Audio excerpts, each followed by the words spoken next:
안녕하세요. 인천에 살고 있는 28살 이혼녀입니다.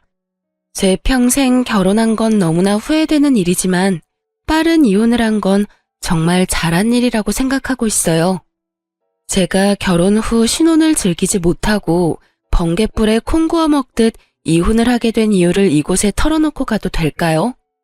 제 얼굴에 침 뱉기 같아서 그동안 어디 말 못하고 꾹 참고 지냈거든요.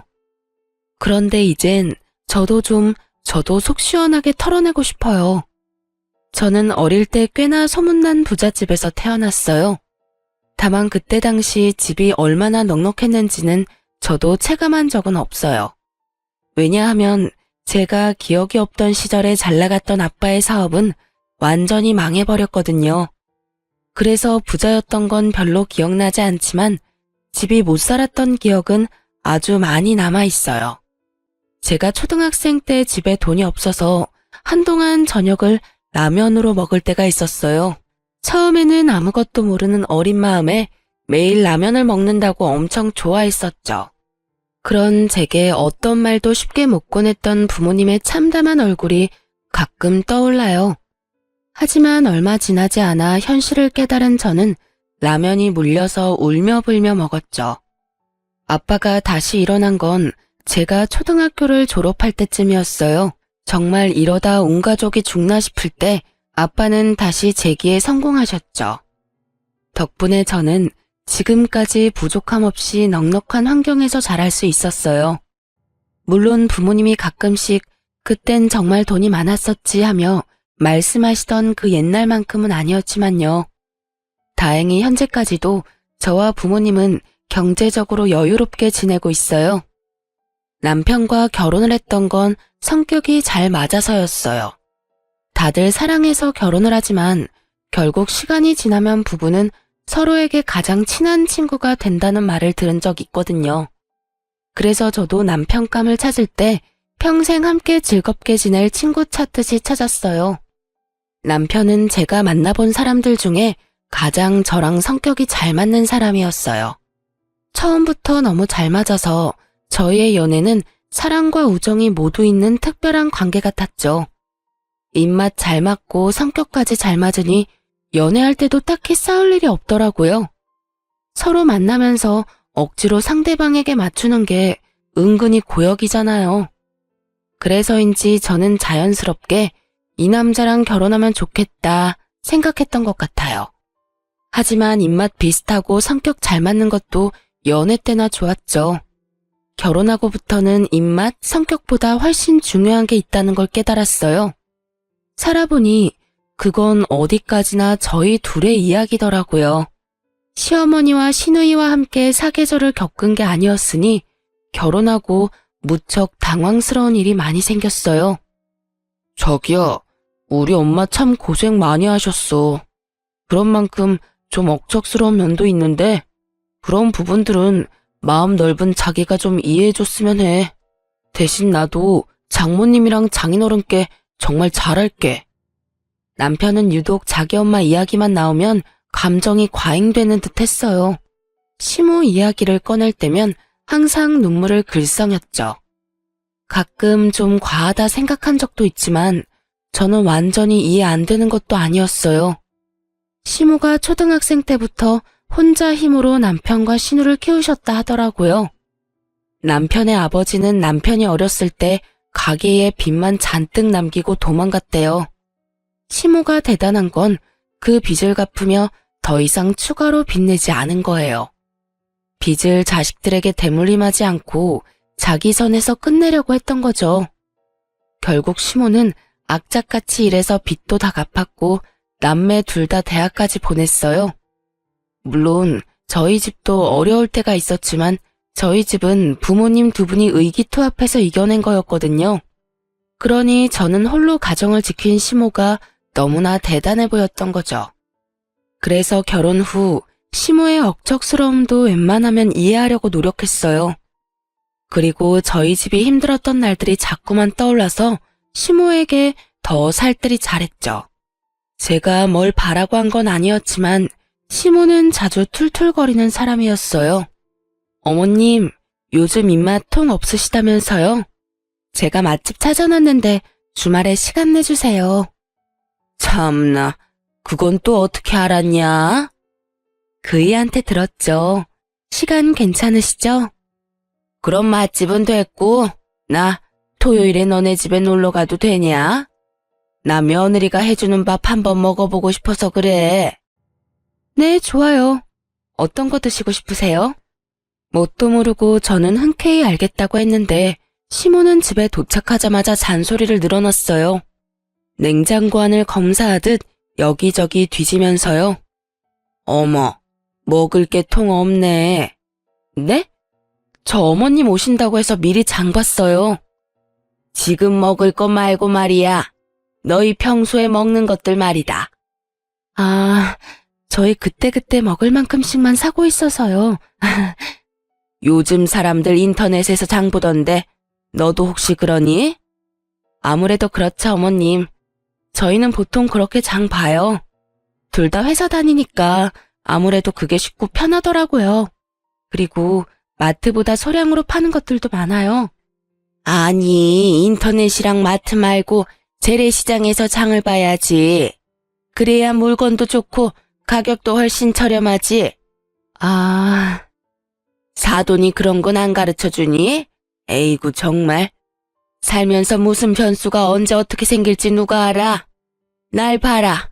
남편 도망가서 평생을 이 고생했잖냐. 물론 내 아들은 지 아빠 말고 날 쏙 빼닮아서 그럴 일은 없다만 너 나중에 애 낳고 키우다 보면 언제 회사 그만둘지도 모르고. 이렇게 둘 다 벌고 있을 때 미리미리 절약해라. 알았냐? 네, 그럴게요. 어머, 너 내 말 그냥 듣고 흘리는 거냐? 대충 대답하지 말고 지금 내 말 새겨들어라. 네, 알겠어요. 매번 그렇게는 못해도 되도록이면 시장 가보도록 할게요. 매번 그렇게는 못한다니. 지금부터 물건 사는 습관을 잘 들여야지. 너 그렇게 뭐든 쉽게 사는 버릇하면 되겠어? 그 순간은 제가 무조건 시모 말에 넙죽 엎드려야 시모의 잔소리가 끝날 것 같았어요. 하지만 저는 무조건 오케이 하지는 않았답니다.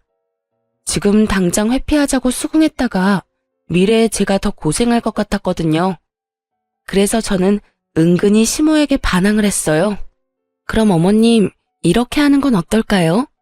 아무래도 제가 남편보다 주간에 일하는 시간이 많아요. 주말까지 일이 생기는 경우도 허다하고요. 그래서 그동안 대부분 집안 마트나 인터넷으로 장 봤는데 어머님이 재래시장 가라고 하심 대부분 장은 남편이 볼 것 같아요. 그래도 괜찮겠죠? 뭐? 그게 무슨 말도 안 되는 소리냐? 저희는 맞벌이니까 살림을 제가 다 전담할 수는 없어요, 어머님. 그래도 그이가 어머님한테 보고 배운 게 있으니까 저보다는 물건도 잘 볼 것 같긴 해요. 오히려 잘 된 거 아닌가요? 시모는 예상하지 못한 제 말에 잠시 벙찌더라고요. 응? 그래? 그래 뭐 장 보는 것쯤은 너희 알아서 해라. 그래도 꼭 시간 나면 내 아들 시키지 말고 네가 직접 재래시장 가보고 그래. 평생 인터넷에서 장 볼 거 아닌 말이다. 네, 어머님, 그렇게 할게요. 시모는 괜한 아들 고생시키는 것 같아 마음에 안 드는 눈치긴 했지만 그 이후로 시장에서 장 보라는 소리는 쏙 들어가더군요. 만날 때마다 여러 잔소리를 늘어놓던 시모는 비록 다정한 성격은 아니었지만요. 그렇다고 며느리가 말 안 듣는다고 주구장창 괴롭힐 사람으로는 또 안 보였어요. 본인이 납득할 만하면 웬만해서는 그냥 넘어가더라고요. 그래서 저도 큰 불만 가지지 않으려 했죠. 하지만 시간이 지날수록 가만히 있으면 호구라는 말이 떠올랐어요. 남편과 시댁 때문에 저와 친정 식구들이 호구가 되는 느낌이 강하게 들었거든요. 처음에 저희 부모님은 양가 집안이 차이가 좀 나니까 남편과의 결혼을 조금 반대하셨어요. 저희도 물론 어려웠던 적 있었지만 저희 집이 겪은 아픔과 시댁의 아픔은 좀 다르니까요. 아빠는 살아온 결이 집안끼리 비슷해야 좀 더 제 결혼 생활이 순탄하지 않을까 고민하셨어요. 큰 반대보다는 걱정과 우려라는 표현이 더 어울리겠네요. 그랬던 저희 부모님도 막상 싹싹한 성격에 제게 잘하는 남편을 만나보고는 좋은 사람 같다며 결혼을 허락하셨죠. 그런데 결혼 후 신우이의 행동을 보고 저희 엄마 아빠는 많이 불편해하셨어요. 상견례 때는 참하고 조용하더니 결혼하자마자 신우가 본색을 드러내더라고요. 오죽했으면 속상한 저희 아빠 입에서 이런 말이 나왔어요. 내가 끝까지 이 결혼 반대할 걸 그랬다. 다름 아니라 결혼하고 처음으로 양가 모여서 식사하는 자리를 가졌는데 철없는 시누이가 설쳐서 분위기가 완전히 엉망이 됐거든요. 곧 30대를 앞두고 있는 시누이는 집안에서 사고뭉치 같은 존재였어요. 신우가 고등학생 때 갑자기 메이크업 하고 싶다고 해서 시모는 뼈 빠지게 일한 돈 신우에게 아낌없이 지원을 해줬다고 합니다. 그 당시 미용 재료값, 학원비까지 돈이 은근히 많이 들었대요. 그래도 신우가 각종 미용 자격증 따고 전문대까지는 갔다 합니다. 그런데 실습 나가서 고작 몇 개월 일해놓고 힘들다면서 졸업도 포기하고 그동안 배운 것들 다 때려치웠다더라고요. 그러고는 쭉 집에 틀어박혀 백수로 살았고요. 그 나이 먹도록 남편과 시모에게 기생한 거죠. 그러다 겨우 1년 전쯤 보험 설계사로 취직한 거예요. 저는 그 사정을 뒤늦게 남편에게 들은 터라 속으로 당황할 수밖에 없었죠. 진작 알았다면 신우 때문에 남편과의 결혼을 보류했을지도 모르겠네요. 그럼에도 불구하고 저는 지금이라도 신우가 밥벌이 하고 있으니 지나간 과거보단 현재를 응원하려 했어요. 하지만 뻔히 제가 그 모든 사정을 다 알고 있는데 신우 하는 행동들이 너무 뻔뻔하더라고요. 새언니, 다시 한번 진심으로 결혼 축하해요. 우리 오빠 앞으로 잘 부탁해요. 고마워요, 아가씨. 그럼 이제 결혼식도 끝났고 중요한 일 딱 하나 남았네요. 네? 어떤 거요? 양가 식사 자리가 엄청 화기애애한 분위기는 아니었지만 조용한 룸에서 도란도란 안부를 묻고 나름 편안한 분위기였어요. 신우가 보험 팔겠다고 나서기 전까지는요. 보험이요. 그래도 제가 설계사인데 다들 점검해야죠. 새언니랑 사돈 어르신들 보험 이제 내가 다 관리하려고요. 이제 우리 한 가족이잖아요. 새언니 주민번호는 나중에 받으면 되고 사돈 어르신들은 직접 이렇게 뵐 기회가 자주 없으니까 지금 주민번호 좀 불러주시겠어요? 사돈 처녀, 아니 그게 갑자기 무슨 말이지? 당황해서 말까지 더듬는 저희 엄마의 말은 가뿐히 무시하는 신우였어요. 아니다. 그냥 새언니가 주민번호 전부 나한테 톡으로 보내요. 사돈 어르신, 걱정 마세요. 제가 다 알아서 할게요. 이제라도 부족한 보험 추가하고 필요 없는 보험은 정리해야죠. 그때 일식집이었는데 죽을 먹고 차례로 음식 나오려는 찰나였어요. 당연히 먹기도 전에 저희 가족들 입맛 다 떨어졌습니다. 저뿐만 아니라 저희 부모님 역시 신우의 건방진 태도에 깜짝 놀랐고요. 신우에게 제가 만만해 보였나 울컥 화도 치밀어 오르더라고요. 저는 그렇다 해도 저희 부모님 우습게 보는 것도 열받고 그걸 제지하지 않는 시모와 남편도 어이없었어요. 솔직히 가까운 가족 사이에도 보험은 정말 신중하게 가입하는 거잖아요. 본인이 필요하다 생각이 들면 열심히 알아보고 가입해도 되는 게 보험이고요. 그런데 신우이가 경력 있는 베테랑 설계사도 아니고 병아리 신입 설계사인 거 시댁도 저도 다 아는 사실이잖아요. 설령 신우가 보험의 여왕이라 했어도 그 식사 자리에서 갑자기 영업하는 것도 굉장히 무례한 일이라 생각했어요. 친정 부모님도 말문이 턱 막히셨고요. 아가씨, 여기서 이렇게 말할 게 아닌 것 같아요. 지금은 식사부터 하고 다음에 저랑 이야기해요. 상황 파악 못하는 신우이에게 저는 단호한 말투와 눈빛으로 경고했어요. 하지만 신우는 눈치는 진작에 말아먹은 사람처럼 굴더군요. 다음 언제요? 에이 설마 새언니 혹시 나 못 믿어요? 제가 설마 가족들 주민번호 받아서 엄한 데 쓰겠어요? 오래 걸리는 이야기도 아니고 그냥 천천히 식사하면서 이야기하면 되죠. 새언니, 보험은요, 내일 다음에 이런 식으로 미루다 보면 진짜 큰일 나요. 아가씨, 어머, 새언니, 지금 저한테 소리 지른 거예요? 나는 그냥 좋은 마음으로 물어보는 건데 좀 많이 서운해지려고 그러네. 심지어 그때까지 제 남편은 한마디 거들지도 않더군요. 저는 남편이 입에 본드칠이라도 한 줄 알았네요. 제 언성이 점점 높아지자 지켜보시던 친정아빠가 제 손을 조용히 잡고 말했어요. 사돈처녀, 열심히 사는 모습은 보기 좋네요. 그런데 지금 이 자리는 결혼식 무사히 끝나고 우리가 처음 만나는 자리 아닌가요? 아직 그런 사적인 이야기를 꺼내기엔 이른 것 같은데 난 오늘은 즐거운 식사 자리에 집중하고 싶네요. 자네 생각은 어떤가? 네, 그렇죠. 장인어른 말씀이 맞습니다. 이제 소정아, 그 얘기는 그만하자. 내가 뭘 어쨌다고. 아빠가 남편에게 묻자 남편은 그제서야 그만하라고 시누이를 말렸어요. 시누이는 식사하는 내내 입이 대빨 튀어나와선 아무 말을 하지 않았어요. 차라리 그렇게 입을 다문 편이 나았죠. 시모는 창피는 했는지 나중에 시누이 등짝 때리는 건 얼핏 봤어요. 문제는 그 이후에 신우가 전화와서 엄청 우는 소리를 하는 겁니다. 새언니, 나 이번 달 실적 조금만 더 채우면 되거든요? 저 좀 도와주면 안 돼요? 보험 비싼 거 가입하라고는 강요 안 할게요.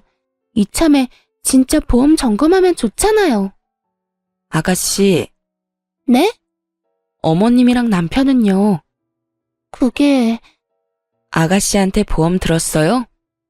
엄마랑 오빠는 어떤 보험 들지 아직 고민 중이에요. 어머님이랑 오빠 가입하면 그때 저도 생각해 볼게요. 너무해요, 진짜. 너무한 건 아가씨죠. 적어도 아가씨 가족인 어머님이랑 오빠는 설득해야 저도 믿음이 갈 거 아니에요. 저는 신우에게 시모랑 남편부터 가입시키고 오라고 했어요. 고집 세고 짠순이인 시모가 아무리 자기 딸이라고 해도 1년 된 설계사한테 덥석 보험을 새로 들 리가 없다는 걸 짐작했거든요. 아니나 다를까 시누이는 시모는 물론이고 남편에게도 가입 성공을 못 시켰더라고요. 본인 가족도 한 명 가입 못 시키는데 뭘 믿고 제가 가입하겠어요. 다행히 그 이후로 신우는 제 앞에서 보험의 보자도 안 꺼냈어요.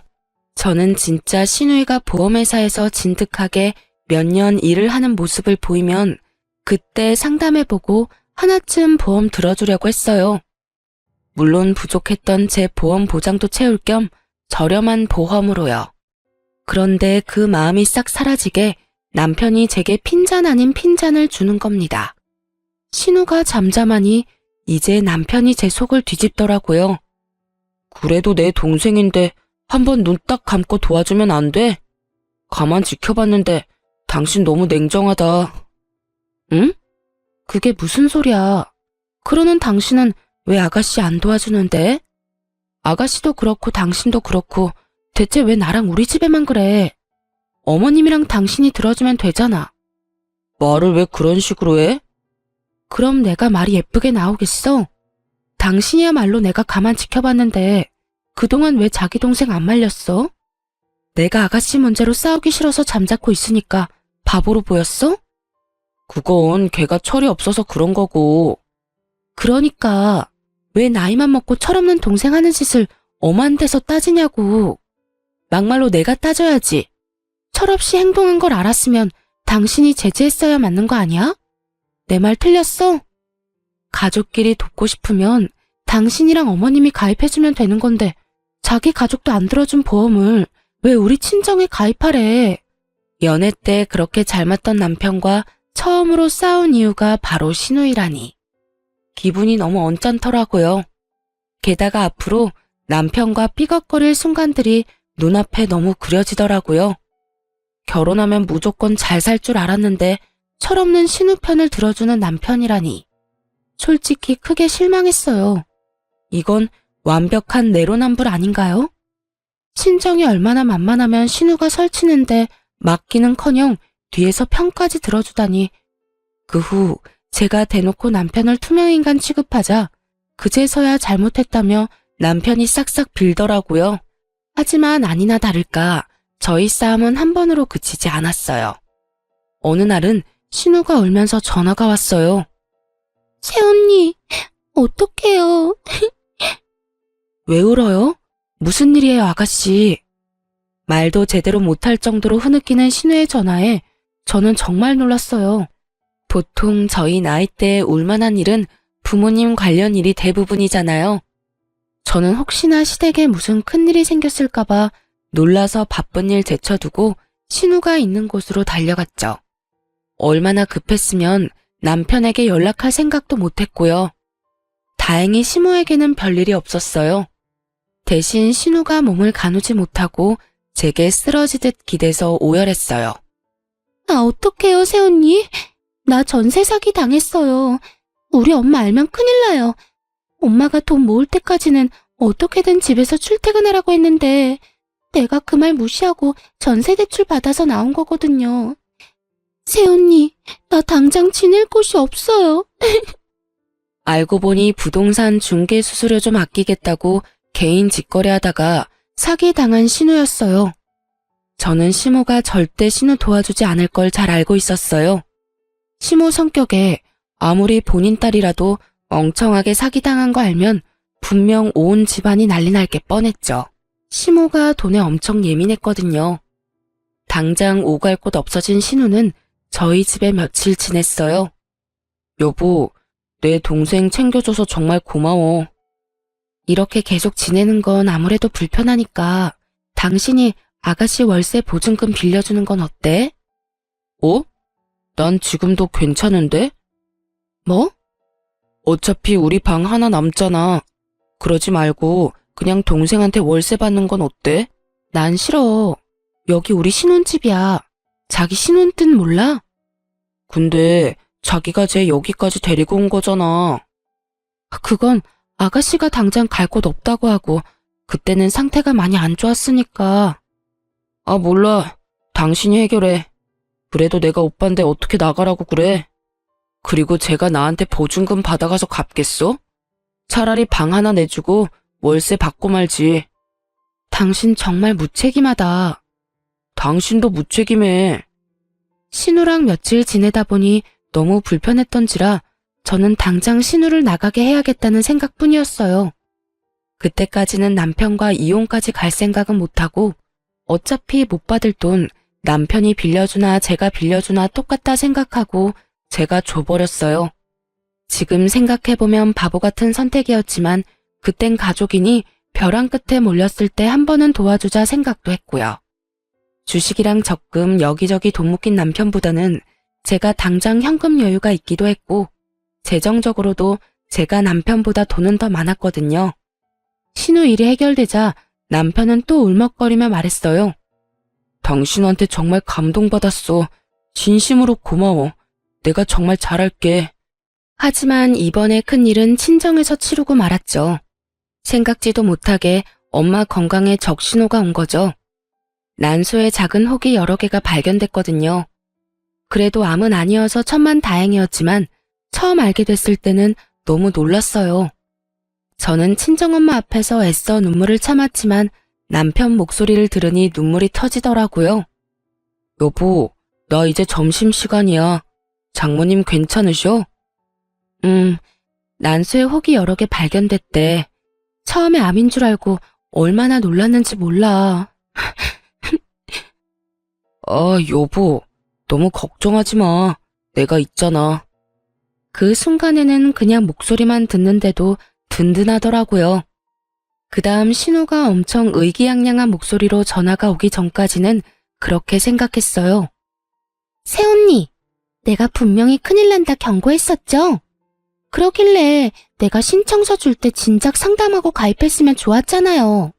다들 내 말 무시하더니 으이그. 그래서 사돈어른 난소암 보험금은 어디서 얼마나 나온대요? 뭐라고요? 아, 진짜 일 터지고 후회해봤자 소용없어요. 그러니까 빨리 새언니도 나한테 상담받고 가입해요. 아가씨, 지금 그게 할 말이에요? 그리고 난수함 아니고 혹 몇 개 발견된 거고요.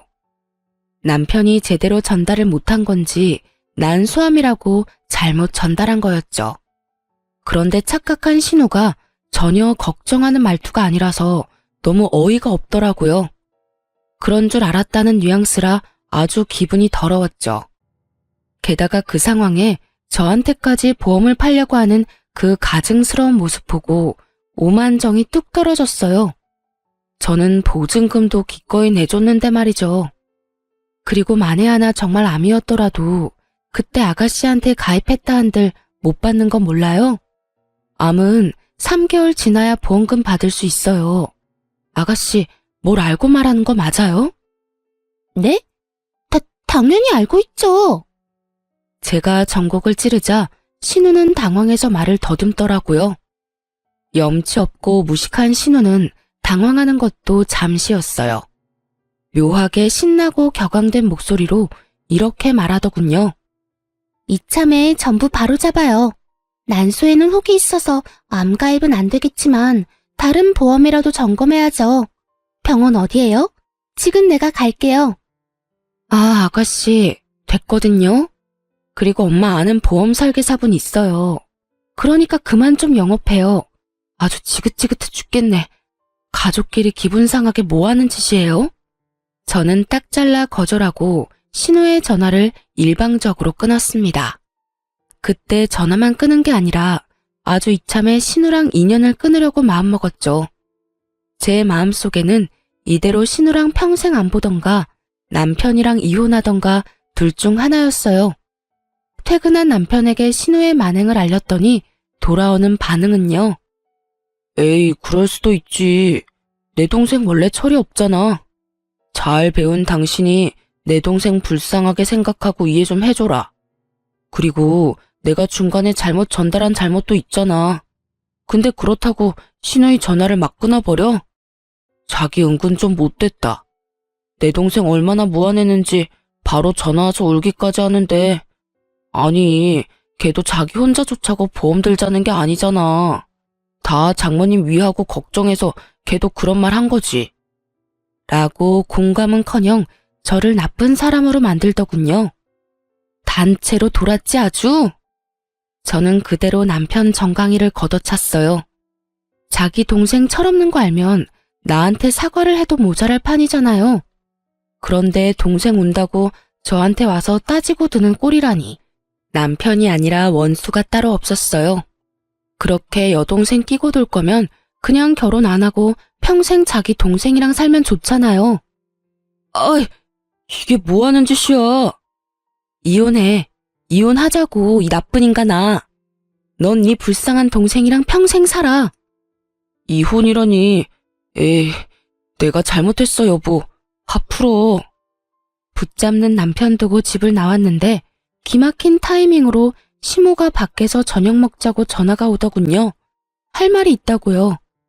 저는 이혼 선언하기에 딱 알맞은 기회라 생각하고 시댁을 갔어요. 그런데 그 자리에 신우가 같이 앉아 있더라고요. 왔어요, 새언니? 아가씨가 있는 줄은 몰랐네요. 신우는 시모 눈치를 슬금슬금 보더니 제게 미안하다고 사과를 하더라고요. 시모도 딸 잘못 키워서 미안하다며 신우 등짝을 때리더군요. 솔직한 심정으로 시모까지 미안하다며 고개를 떨어뜨리는데 일을 너무 크게 만드는 것 같아 마음이 참 복잡하더라고요. 그런데 시모가 뜻밖의 말을 꺼내더군요. 저기, 내가 1억 3천이 당장 필요한데 말이야. 동진이한테 먼저 말할까, 너한테 먼저 말할까 많이 고민했어. 내가 이자 쳐서 확실히 갚을 테니까 한 번만 시어미 사정 좀 봐줄래? 네? 어머님, 갑자기 그 큰 돈이 왜 필요하세요? 시모가 신우이처럼 철없고 정신 나간 사람이 아니라고 생각해서 그 큰 돈이 어디에 필요한지 궁금은 하더라고요. 시모는 일요일 하루 빼고 매일 아르바이트 하러 나가는 사람이었으니까요. 신뢰가 없는 건 아닌데 큰 돈을 갑자기 빌려주기엔 부담스러웠어요. 아니, 애초에 빌려줄 생각도 없었고 어떻게 잘 거절할지 방법을 생각하고 있었죠. 그때 속으로 아차했던 게요. 신우 보증금 조건 없이 한번 빌려주니까 이런 식으로 제가 힘들어지는구나 싶었어요. 들어보니 시모는 본인 장사를 하고 싶은 거였어요. 좋은 기회로 딱 1억 3천이면 보증금도 권리금도 해결할 수 있다더라고요. 시모는 반찬 가게에서 일했는데 손맛이 꽤 좋아서 그 동네 사람들이 알아주는 거 저도 알고 있었어요. 만약에 제가 가게 보증금 빌려줘도 시모가 쓰는 게 아니라 돈이 묶이는 거니까 몇 년 후 제게 다시 돌아오겠지 생각은 했어요. 그래도 결혼한 지 얼마 안 돼서 부부 사이에 잡음이 나오는 와중에 남편 집안에 그 큰 돈을 빌려주고 싶지 않았어요. 장황한 설명에도 제가 긍정의 말이 없자 시모는 삐친 얼굴로 말없이 식사만 했어요. 저는 중간에 화장실로 도망가 남편에게 당장 오라고 했죠. 남편과 통화를 끝내고 화장실에서 나왔는데 그 넓은 고깃집이 시끄럽도록 둘이 하하호호 웃으며 난리가 났더라고요. 아까는 분위기가 무겁게 고기만 먹더니 무슨 대화를 저렇게 하나 싶어서 가까운 테이블에 잠시 앉아 둘이 나누는 대화를 집중해서 듣기 시작했죠. 그런데 저는 정말 기절할 뻔했네요. 이씨, 세연이 별 반응도 없고 뭐야. 통이 커서 한 번에 알겠다 할 줄 알았는데. 다 너 때문이지, 이 기집애야. 아, 그만 좀 때려. 나도 먹고 살려고 그랬다 뭐. 그러게, 오빠랑 엄마가 보험 좀 가입해줬으면 좀 좋아. 시끄러. 정신 못 차리고 있어. 근데 엄마, 오늘 고깃값은 누가 결제해? 설마 새언니가 우리 보고 계산하라는 건 아니겠지? 예, 그럼 우리가 돈 빌리는 입장인데 계산 안 할 수도 없잖냐. 넌 그러니까 무슨 생각으로 이 비싼 고깃집으로 온 거야? 오랜만에 소고기 먹고 싶었단 말이야. 새언니 진짜 짜증나. 저번에는 500만 원 바로 입금해주더니. 그래도 착하잖냐. 아주 퍽하면 속아. 저러다 엄한 데 가서 사기라도 당할까 걱정될 만큼. 그래, 뭐 좀 답답해도 착한 건 인정. 덕분에 전세 사기 당했다고 거짓말하고 원룸 보증금까지 건졌잖아. 근데 엄마, 새언니 말이야. 나 월세도 가끔 내달라고 부탁하면 내줄 것 같지 않아? 어머. 그럼 네가 우는 소리 종종 해봐. 너 그런 거 잘하잖냐? 제발 똑똑하게 굴어. 보험 팔 생각만 하지 말고. 이제 우리 집 든든한 금고 생겨서 얼마나 다행이야. 엄마, 가게 보증금 얼마랬지? 약속한 대로 5천은 나 주는 거다. 너 허튼 곳에 쓰면 정말 죽어. 듣다가 알게 됐는데 시모는 제게 큰 돈 빌려서 보증금 내고 자기 딸이랑 본인 종잣돈 만들 생각이었나 봐요. 애초에 돈 빌리고 갚을 생각도 없어 보였고요. 몇십만 원씩 갚다가 안 갚으면 그만이라는 말까지 들었거든요. 저는 다 들었지만 아무것도 못 들은 척 태연하게 굴었어요. 분하지만 흥분해서 어버버 따지고 싶진 않았거든요. 그럼 오늘 고기는 어머님이 사주시는 거죠? 저 요즘 안 그래도 기력이 딸렸거든요. 감사히 잘 먹겠습니다, 어머님. 응? 뭐 그래, 맛있게 먹어라. 저는 일부러 비싼 소고기만 계속 주문했어요. 그날은 채기도 하나 없이 어찌나 음식이 잘 넘어가는지요. 아마 이혼하겠다는 결심에 속이 너무 후련해서 그랬는지 모르겠네요. 시모와 신우는 비싼 고기 손도 못 대더라고요. 저만 야무지게 잘 먹었어요. 30만 원 넘게 나왔는데 손을 벌벌 떠는 시모였죠. 어머님 잘 먹었습니다. 설마 돈 아까운 건 아니죠? 아깝다니. 우리 며느리 잘 먹어서 나는 너무 기분 좋아. 억지 웃음 짓는 시모와 신우를 끌고 카페로 자리를 옮기자고 부추겼어요. 알겠다며 또 억지 웃음을 짓는 모녀였죠. 시모는 예상치 못한 큰 돈을 지출해서 그런지 얼굴이 잔뜩 어두워져서는 카페에서도 돈 이야기를 꺼내더라고요. 그럼 돈은 해주는 거지? 어머, 어머님 얼마라고 했었죠? 1억 3천. 오늘 해줄 거야? 해줄 거지? 일단 케이크부터 좀 먹을까요? 여기 케이크가 진짜 맛있거든요. 후식은 아가씨가 사는 거죠? 고마워요. 잘 먹을게요. 그리고 저 이따 갈 때 포장도 좀 해갈게요. 네네, 그럼요. 제가 쏠게요, 새언니. 저는 또 신우돈으로 디저트랑 커피 왕창 시켰어요. 그리고 야무지게 디저트 먹으면서 얄밉게 말했죠. 그런데 말이죠, 어머님. 돈 30만 원에는 벌벌 떨면서 며느리 돈은 아무렇게나 쓰여도 괜찮나 봐요? 뭐? 너 지금 뭐라고 했냐? 새언니, 아까 설마 다 들은 거예요? 아무 말을 하지 않고 가만히 있자 긍정의 의미로 알아들은 모녀가 제게 다 오해라며 펄펄 뛰기 시작하더군요. 저는 아무렇지 않게 웃으면서 말했어요. 걱정 마세요. 돈은 생길 테니까요. 네가 도와주려고? 에이, 미쳤어요. 내가 왜요? 댁 아들이 도와주겠죠. 이혼하면 신혼집에 들어간 돈 다시 반반 나눌 거예요. 그러니까 아줌마 필요한 그 돈은 아들한테 달라 하세요. 왜 엄한 사람한테 돈을 자꾸 뜯으려 하실까? 아참, 혼수는 내가 했으니까 다 가져갈 거고요. 제 말에 두 모녀 얼굴이 울그락불그락 변하는데 참 보기 좋더라고요. 그래서 다 마시지 못한 커피는 신우 얼굴에 시원하게 부어줬습니다. 열받은 김에 정신 좀 차리라는 의미였죠. 아, 차가워. 너 지금 내 딸한테 무슨 짓이야? 마음 같아서는 팔팔 끓는 뜨거운 커피 들이붓고 싶은데 착한 내가 참았어요. 커피가 한 잔뿐이라 따님한테만 부었는데 아쉬우세요? 뭐 아쉬우면 한 잔 더 시키고요. 이번엔 따뜻한 거 시킬 건데 괜찮죠? 뭐? 단단히 미쳤구나 너? 미친 건 당신들이지 이 가족 사기다 나. 처음엔 이상하게 다 멀쩡한데 딸만 왜 저 모양일까 했어. 근데 결국 다 똑같은 집구석이었네. 평소랑 다른 독한 얼굴에 시모와 신우는 겁에 질려서 아무것도 못하고 개거품만 물더군요. 그대로 집 가서 이혼하려고 짐 싸는데 이놈의 남편은 가만히 있으면 될 걸 또 눈치 없이 혈압을 오르게 만들더군요. 당신 돈도 안 빌려줄 거면서 비싼 소고기는 왜 그렇게 많이 먹었어? 어휴, 엄마가 30만 원 넘게 썼다고 얼마나 화가 나셨는지. 당신이 나중에 보내줄 거지? 솔직히 양심이 있으면 당신 혼자 다 먹었다던데. 30만 원은 당신이 이체해주라, 어? 그럼 그렇지. 짐작하기는 했는데 진짜 역겹네. 애초에 당신도 다 알고 있었지? 뭘?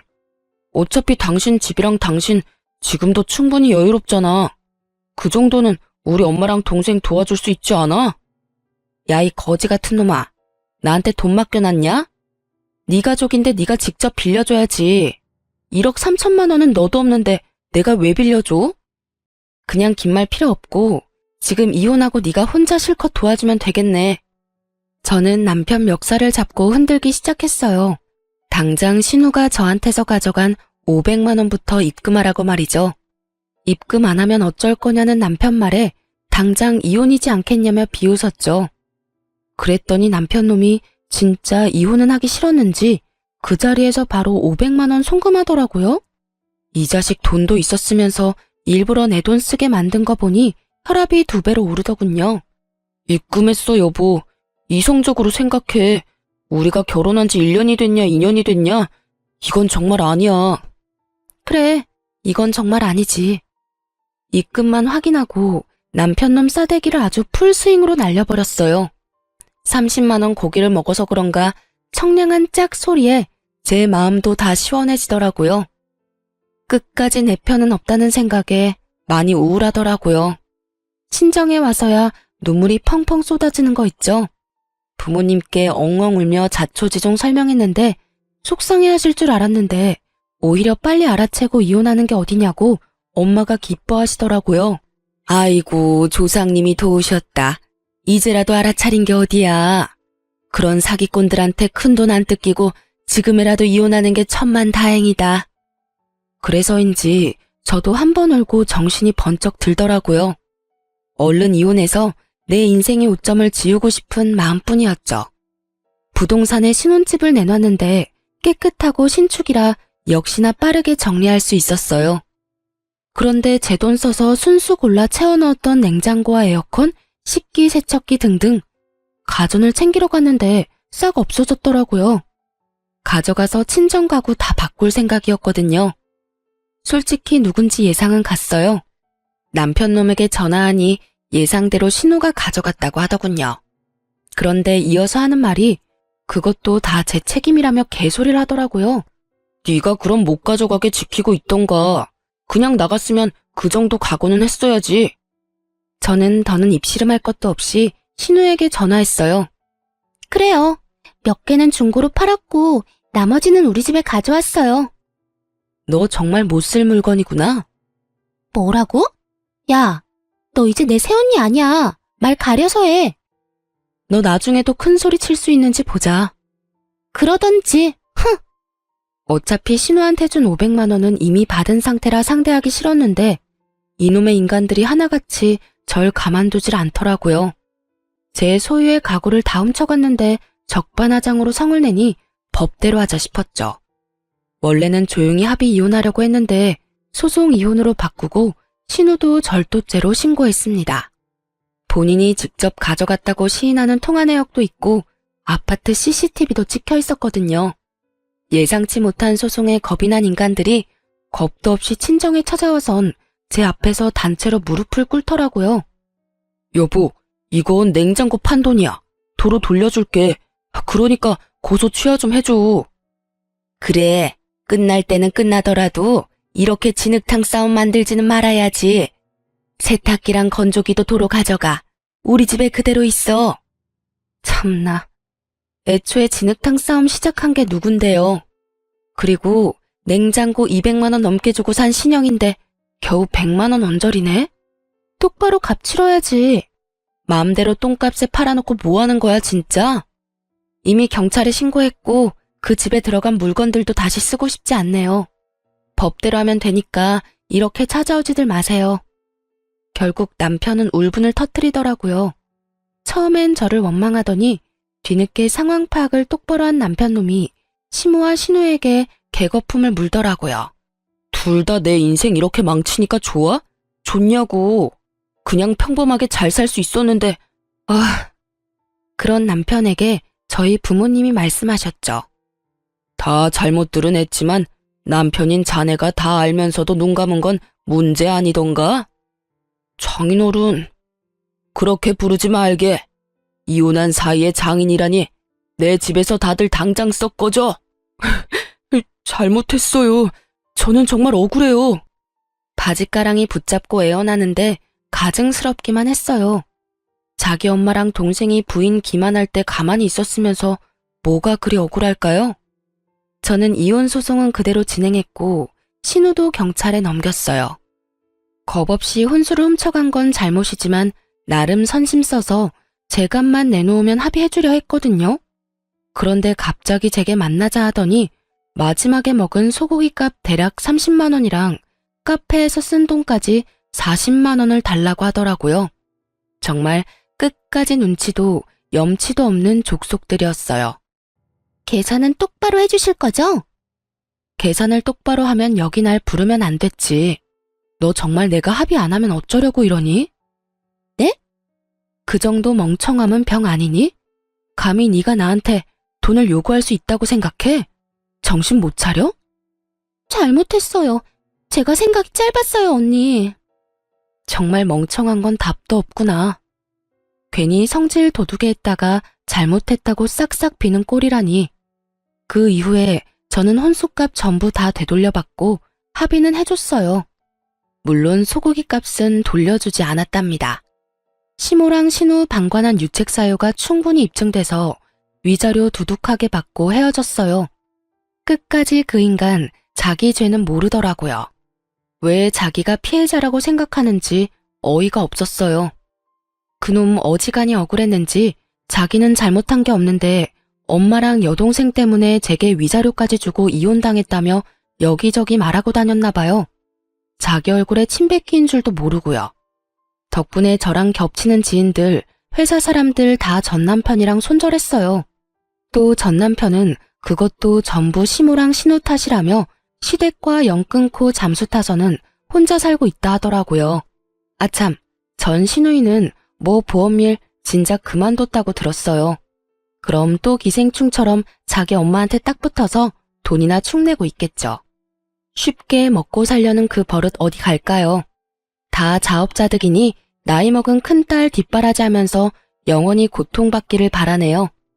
어쨌든 저는 그 일로 크게 되어서 함부로 소액도 빌려주지 말자 교훈을 얻었어요. 멍청하게 또 속아서 큰돈 떼일 수도 있으니 앞으론 제 지갑 절대 안 열려고요.